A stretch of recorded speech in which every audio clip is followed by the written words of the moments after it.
I really just wanted to show how compact it is. This has nothing to do with the rest of the video.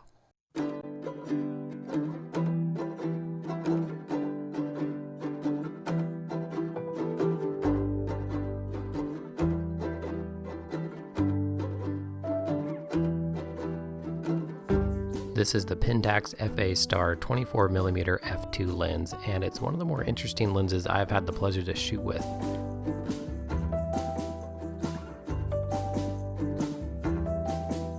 I admit that I took a gamble purchasing it, not being completely convinced I would love it, but wanting to give it a chance. I'll share with you some of my shots from the lens along with my thoughts from using it on the Pentax K-1 for the last few months.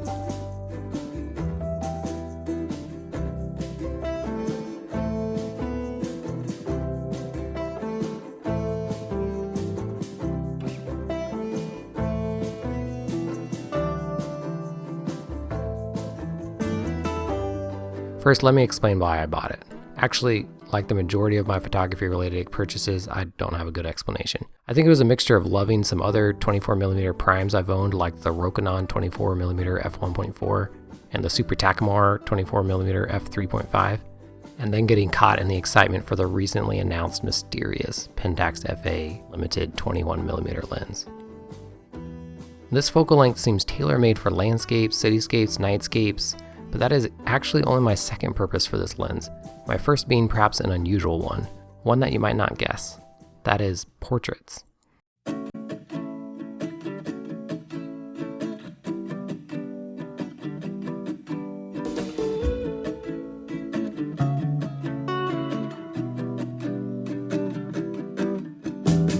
That's right, I fell in love with the 24mm focal length for its playful and intimate way of portraying childhood. There's something about getting down and low and close up to my small subject that seems more true to the giggles, messes, and facial expressions of childhood. I'm happy to report that for this use case, the lens met my expectations. Mostly. Okay, that wasn't super convincing. Let me explain. From user reports, I knew that this lens wouldn't be as sharp as my Rokinon 24mm 1.4 because that lens was incredibly sharp, even wide open. But I am assuming if you somehow found your way to this video, that you too are not a person overly concerned with sharpness, but rather with the other more subtle characteristics of optics that give an image its flavor. Now, I'm no expert in optics, I'm just here sharing my experiences. But when you nail a picture just right with this lens, I'm not even sure how. It gives this nice soft glow in the highlights, almost like a low contrast look right out of the camera that is really, really pleasing. Now, I'm a big fan of minimal editing, not so much from a purist stance, but more out of laziness, especially with my documentary work with my family. That's one of my favorite things about my 43mm limited. It was the first lens I had ever used where most of the time I accepted the picture straight out of the camera, and other times I was bumping up sliders in the +2 or +3 amounts. However, with the 24mm FA Star, I found I really had to bump up the saturation with most of my shots to get them anywhere near where the 43mm limited normally hits. The contrast was also quite low usually, but I found that actually fairly pleasing in some situations, like I mentioned before.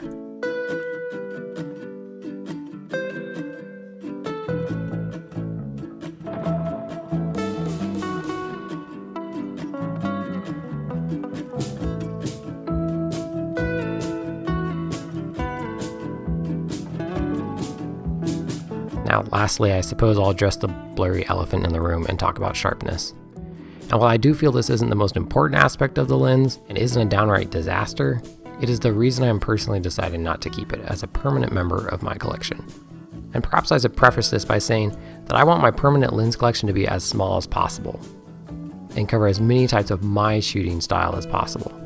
If I had all the shelf space and money in the world, this lens would undoubtedly stay, and it's sad to say goodbye to it, but here's why. Sharpness wide open in the center for close-up ranges from acceptable to slightly above acceptable, but never noteworthy. It looks just fine in most cases, but I did have less keepers in regards to this than with my 43mm, even though I shoot that lens wide open 99% of the time.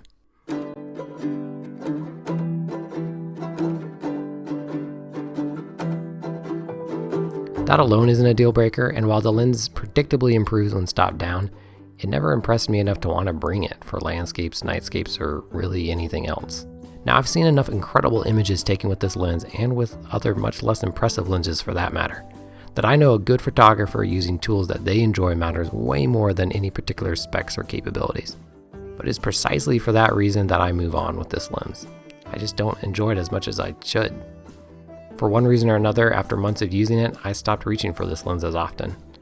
And that's when you know it wasn't meant to be. We've had some good times, little guy. But I continue my quest to find my next permanent lens to join my small collection. For all of you out there, I hope this was somewhat helpful or at least entertaining. Do any of you own this lens? Share your experience and links to your photos down below. Or I'm also interested in what forever lenses do you have in your collection and why will you never let go of them? I hope you're getting some great pics out there, and until next time, happy snapping.